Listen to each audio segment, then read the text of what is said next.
வணக்கம்டா நண்பா.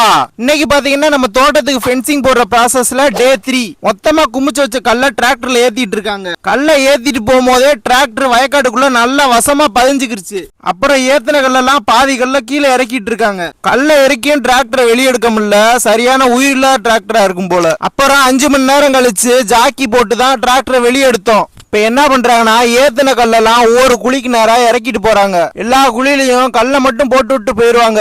இது மாதிரி நெடுக 240 கல்லையும் ஒவ்வொரு குழியிலையும் போட்டு விட்டே போகணும். இது மாதிரி விவசாய சம்பந்தமா நிறைய வீடியோ பார்க்க நம்ம ஐடியா ஃபாலோ பண்ணி வச்சுக்கோங்க. அடுத்து பாத்தீங்கன்னா இந்த கிராவல் மண்ணை வெட்டி தட்டுல போட்டு டிராக்டர்ல ஏத்தி விட்டுருவாங்க. டிராக்டர் மேலே பண்ணை போட்டு சிமெண்ட கலந்து மேலே கலவை கலச்சுக்குருவாங்க. மேலே நம்ம கலவை கலப்புனாதான் அப்படியே டிராக்டர் மூவ்மெண்ட்ல ஒவ்வொரு குழியா போட்டு போயிருவாங்க.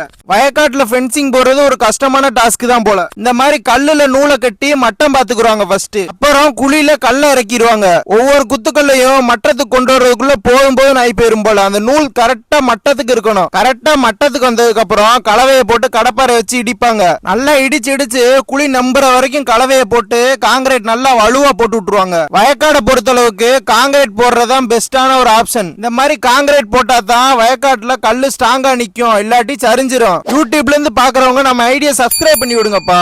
அப்படியே உங்களுக்கு வீடியோ பிடிச்சிருந்துச்சுன்னா லைக்கையும் தட்டி விட்டு போங்க. அவ்வளவுதான். இது மாதிரி ஸ்ட்ராங்கான காங்கிரீட்டை ஒவ்வொரு கல்லுக்கும் போடணும். அவ்வளவுதான். எல்லா கல்லுக்கும் போட்டு முடிச்சிட்டாங்க. நாளைக்கு வலை கட்டுற வீடியோ வரும் நண்பா. நம்ம ஐடியா ஃபாலோ பண்ணி வச்சுக்கோங்க.